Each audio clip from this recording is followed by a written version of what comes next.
Bonjour, je suis Franck Gou de l'Université de Waterloo. Le titre du projet que je mène est « Développement de systèmes de distribution ciblés au niveau des racines pour la libération contrôlée de l'eau et des produits agrochimiques pour les plantes ornementales ».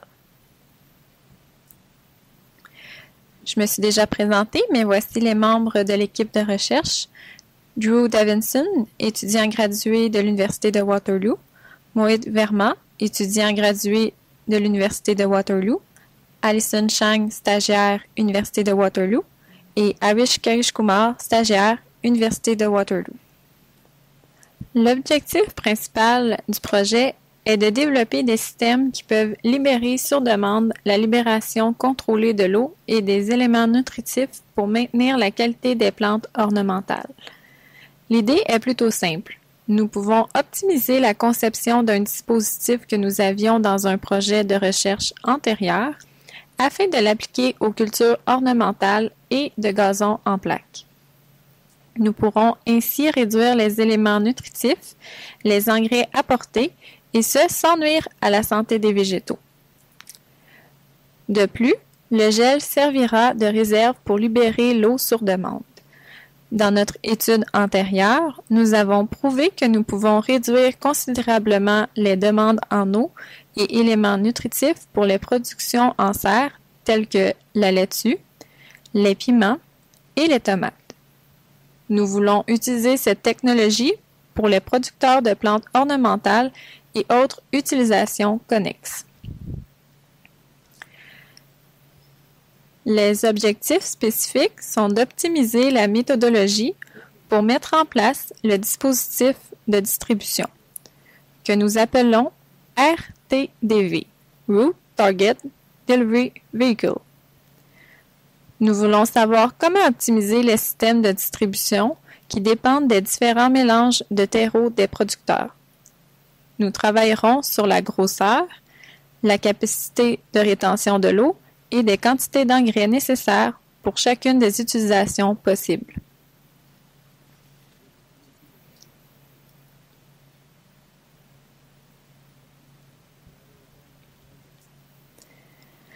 Le second objectif est d'étudier la réduction des besoins en éléments nutritifs sans nuire à la croissance des végétaux.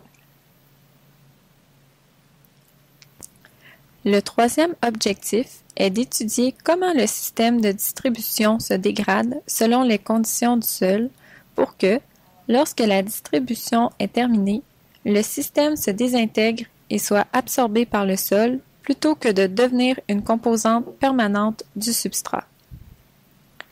Finalement, une autre stratégie est de développer la voie de la commercialisation et de la propriété intellectuelle. Nous l'avons fait pour les légumes, mais ça serait la première fois que nous le faisons pour l'horticulture ornementale.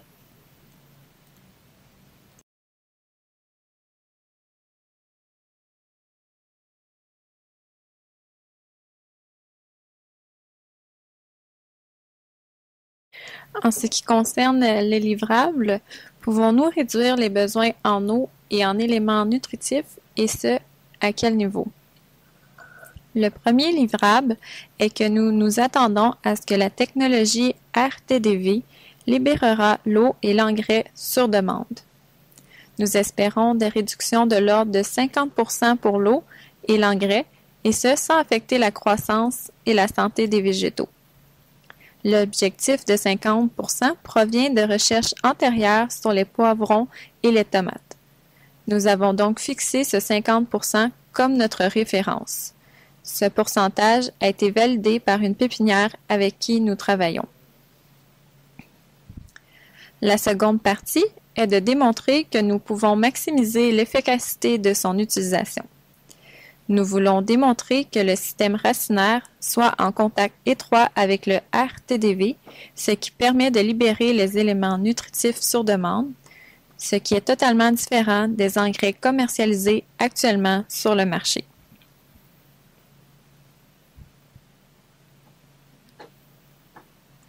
Nous voulons démontrer que les engrais à libération contrôlée actuellement commercialisés ont une première libération rapide d'éléments nutritifs. Cette libération subite des éléments nutritifs peut affecter le pH, puisque la dégradation du système de distribution peut avoir un impact sur la croissance de la plante. Nous voulons démontrer que c'est possible de fournir la libération des éléments nutritifs sans effet indésirable des engrais à libération contrôlée.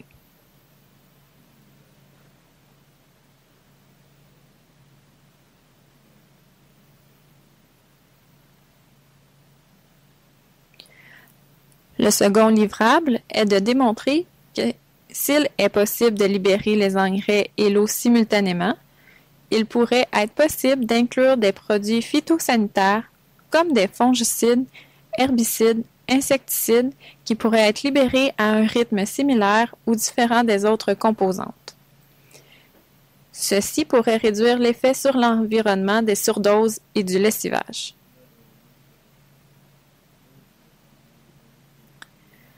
La prochaine étape est bien sûr que tout cela est possible, mais à quel coût? C'est ce que nous voulons déterminer à la fin de la première année du projet. En plus de la réduction des coûts, nous voulons voir la possibilité de le fabriquer à grande échelle et non seulement pour quelques centaines ou milliers de végétaux. C'est ce que nous voulons étudier dans les prochains 2 ans et demi.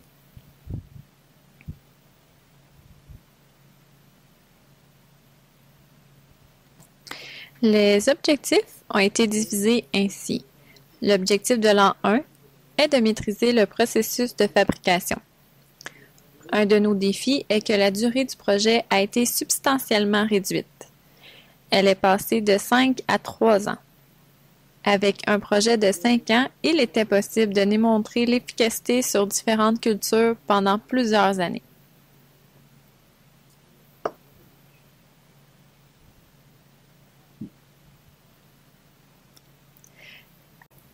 Afin de tout de même atteindre les étapes importantes du projet, mais dans un délai plus court, nous avons réévalué les objectifs.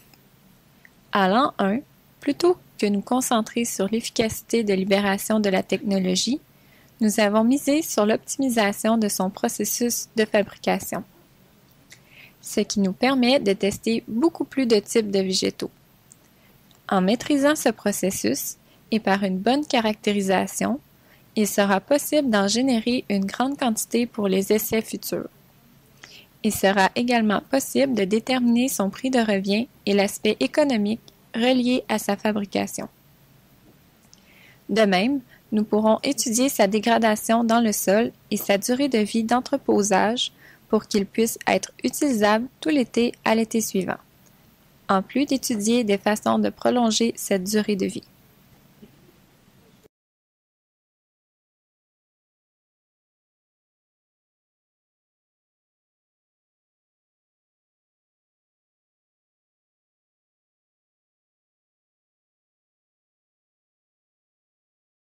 Avec ce délai plus court, l'un des principaux défis rencontrés dans ce projet cette année est celui des ressources humaines.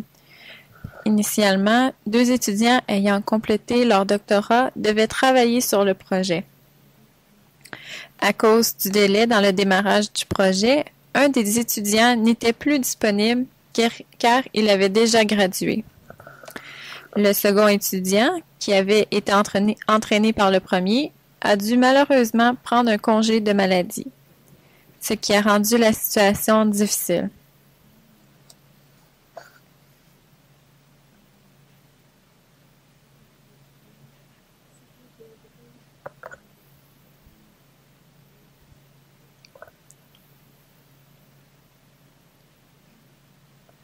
Cette situation a été corrigée par la formation de techniciens en recherche et nous avons demandé à l'étudiant gradué de former une équipe pour ce projet COA. Heureusement, tout est désormais résolu et le projet continue tel que prévu.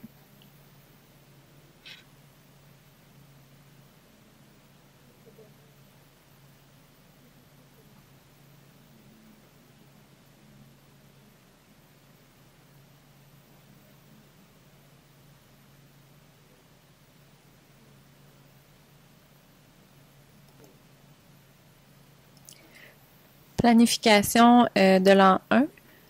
Dans un but de caractériser le RTDV et son fonctionnement, l'objectif de l'an 1 est la synthèse du processus.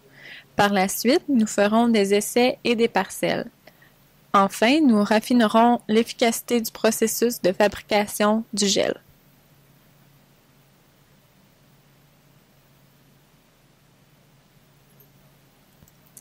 J'aimerais en profiter pour faire une mise à jour du projet RTDV. Premièrement, nous avons fabriqué le système et effectué l'analyse des caractéristiques chimiques du produit. Nous avons également commencé l'étude de la dégradation accélérée de l'hydrogel dans le sol.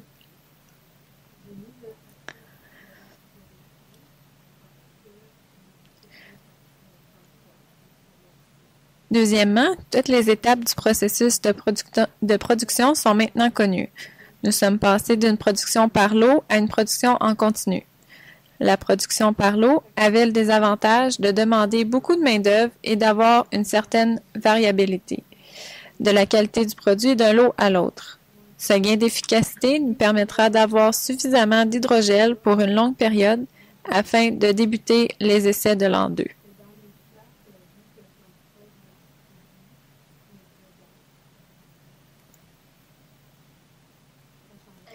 Résultats. Au sujet des résultats pour les étapes de fabrication et de caractérisation du RTDV, plusieurs doivent se demander pourquoi nous continuons de travailler sur la fabrication de l'hydrogel réticulé ioniquement alors que nous avons obtenu de très bons résultats en termes de croissance et d'efficacité pour les poivrons et les tomates. Nous voulons en premier ajouter correctement le RTDV au substrat spécifiquement utilisé par les producteurs. La deuxième raison est que nous avons trouvé une façon plus rapide et efficace de produire les RTDV. La première étude que nous avons faite portait sur l'hydrogel réticulé ioniquement. Ce sont des hydrogels peu dispendieux et disponibles facilement auxquels on ajoute des ions. L'avantage est que le produit est simple. On peut le fabriquer en conditions simples.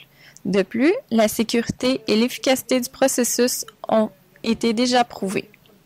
Cependant, le désavantage est que le matériel peut rester très longtemps dans le substrat. Par exemple, dans le gazon, la dégradation du produit dans le sol est de 31 semaines.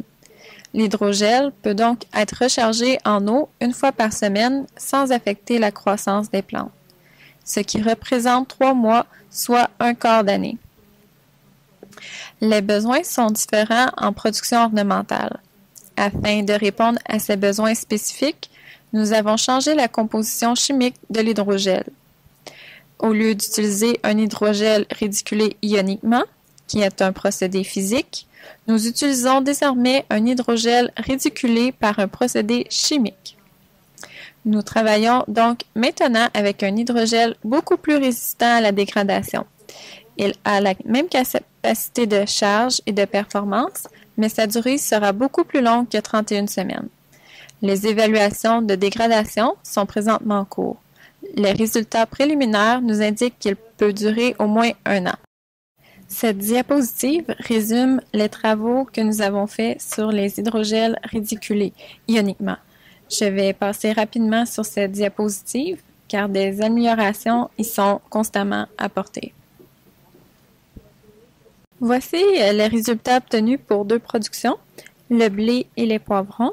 Nous remarquons qu'ils ont eu la même croissance, voire plus rapide même en utilisant moins d'engrais.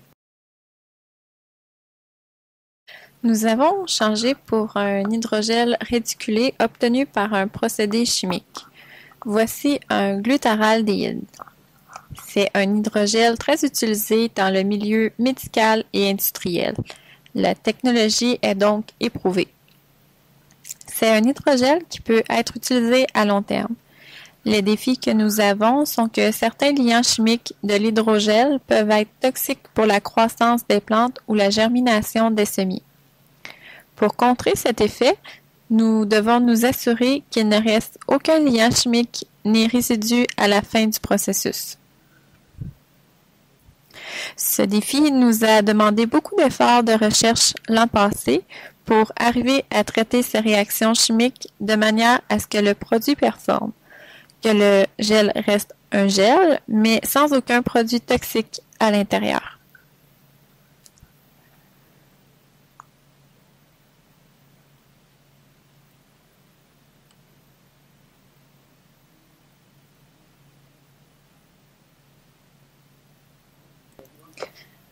Voici à quoi ressemble un hydrogel réticulé au glutáraldéhyde par un procédé chimique. Je ne veux pas vous embêter avec tous les détails du processus de fabrication. Nous avons découvert une manière de fabriquer le gel, retirer le liant chimique et avoir ainsi un gel propre. À cette étape, ce système de libération ne contient donc pas d'engrais. Par la suite, il y a eu développement d'un procédé pour y ajouter les engrais. C'est d'ailleurs une nouvelle façon de faire comparativement au gel fabriqué ioniquement avec lequel les engrais sont ajoutés pendant la fabrication du gel. Avec ce nouvel procédé, nous fabriquons le gel et par la suite, nous y ajoutons les engrais.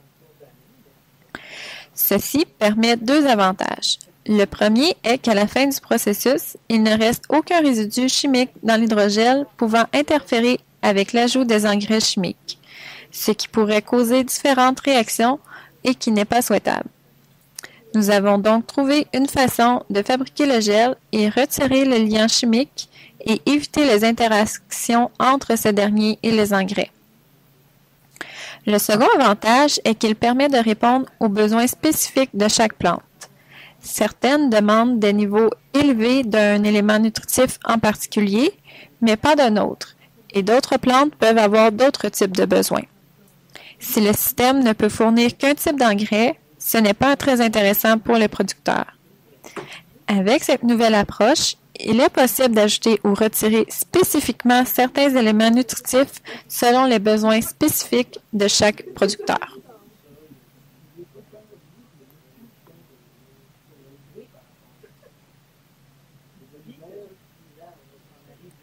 Nous n'avons pas eu le temps de compléter la caractérisation biologique.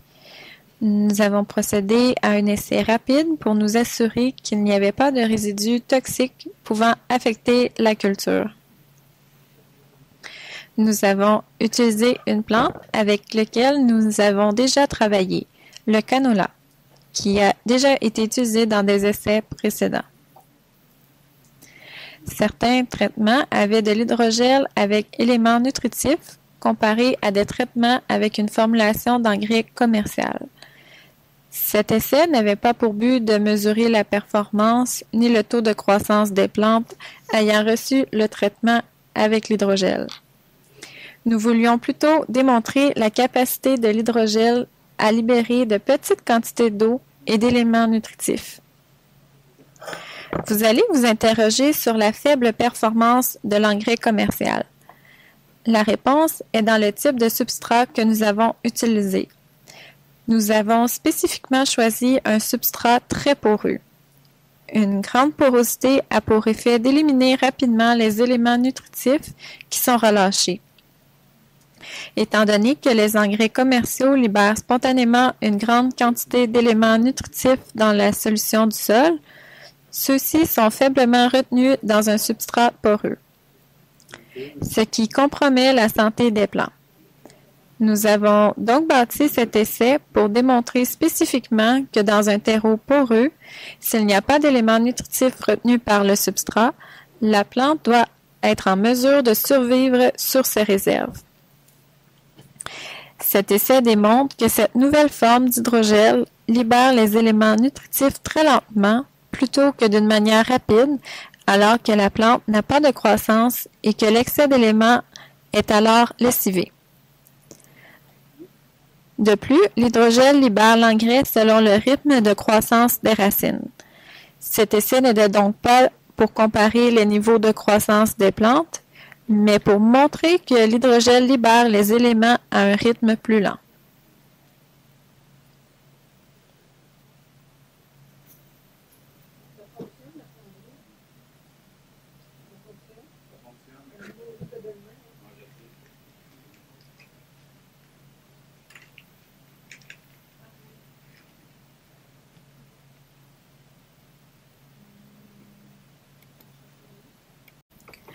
Nous avons commencé à regarder les études sur la dégradation.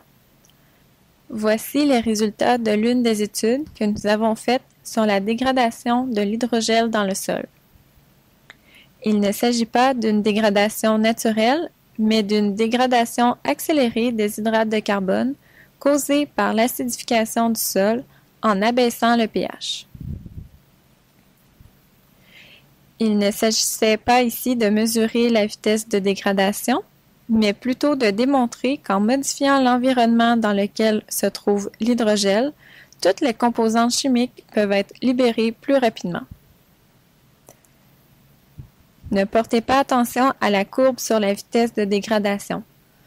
Retenez plutôt qu'à la fin du processus de fabrication, tous les éléments nutritifs sont disponibles pour la plante. Des études sont en cours pour mesurer la vitesse de dégradation de l'hydrogel dans le sol.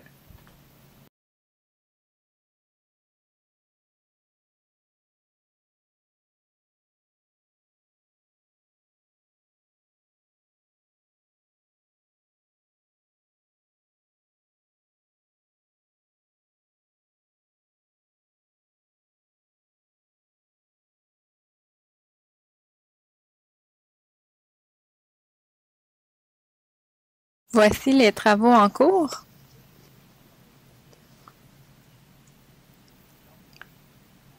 En plus des travaux sur la dégradation accélérée et sur la durée d'entreposage du produit, nous étudions présentement la manière de produire à grande échelle et rapidement pour satisfaire la demande potentielle des producteurs tout en considérant les coûts de production.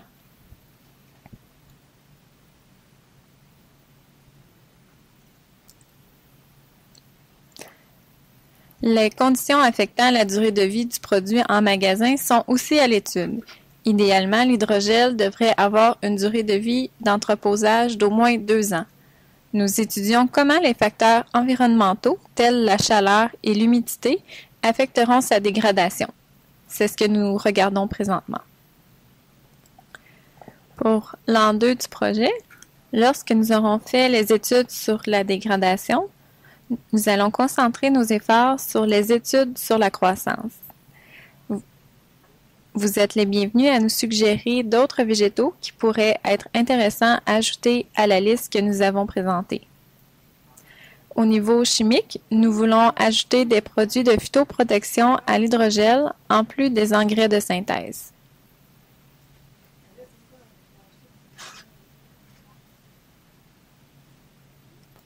À l'an 3, nous allons travailler sur des plantes plus complexes et d'autres types d'hydrogel. Initialement, nous avions mis les études des conditions environnementales pour la dégradation à l'an 3. Compte tenu de la durée des essais, les études sur la dégradation dans le sol débuteront à l'an 2.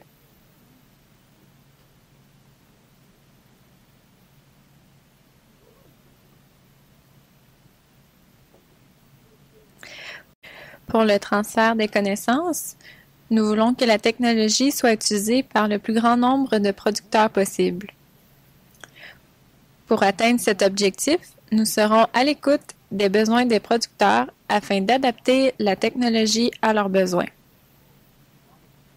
Plutôt que de leur dire « Voici la quantité d'éléments nutritifs dont vous avez besoin », nous voulons connaître les besoins spécifiques des plantes produites par les producteurs dans les types de sols précis qu'ils utilisent, ce qui nous permettra de développer un essai qui rencontrera leur attente. C'est également une façon de composer avec la réduction de la durée du projet qui est passée de 5 à 3 ans et une façon d'accélérer le transfert technologique. C'est pourquoi, à l'an 1, nous nous sommes concentrés à développer une plateforme qui sera adaptable aux conditions de chacun et au plus grand nombre de producteurs. Au niveau des communications écrites, nous rédigerons un dépliant de 2 pages qui expliquera la technologie et ce qu'elle peut faire pour les producteurs.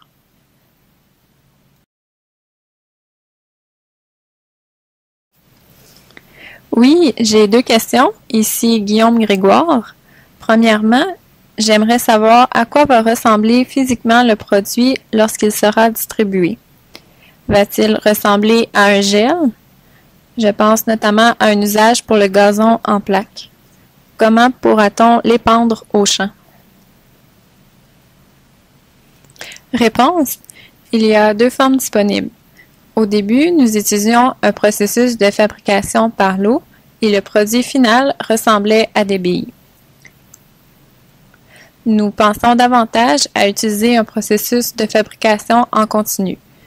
Avec la production en continu, le produit fini ressemblera davantage à des pastilles. Cela nous permettra de fabriquer de grandes plaques et de les diviser par la suite en plus petites pastilles. Question Guillaume Grégoire. Quel aspect aura le produit? Sera-t-il sec? Sera-t-il humide? Réponse. Les photos sur les diapositives montraient un hydrogel complètement réhydraté. Le produit qui sera vendu sera à peine 10% de la taille du produit hydraté. Question Guillaume Grégoire. Donc, ça ressemblera à une pastille ou à des granules d'engrais actuellement disponibles sur le marché? Réponse. Un petit peu plus gros, un peu comme un comprimé de Tylenol, un diamètre de 5 mm. Question Guillaume Grégoire. Pour les hydrogels composés d'engrais et de fongicides, vous avez mentionné que les engrais devenaient disponibles selon les besoins de la plante. Ne craignez-vous pas que le fongicide reste à l'intérieur de l'hydrogel et ne soit pas disponible pour la plante? Réponse. Nous n'avons pas de mesure étalon pour mesurer le taux de libération des fongicides dans le sol. Une des façons d'inclure le fongicide serait de l'encapsuler dans l'hydrogel et ensuite l'inclure dans le RTDV. Nous aimerions travailler avec les producteurs pour trouver la meilleure façon d'inclure les fongicides dans cette technologie.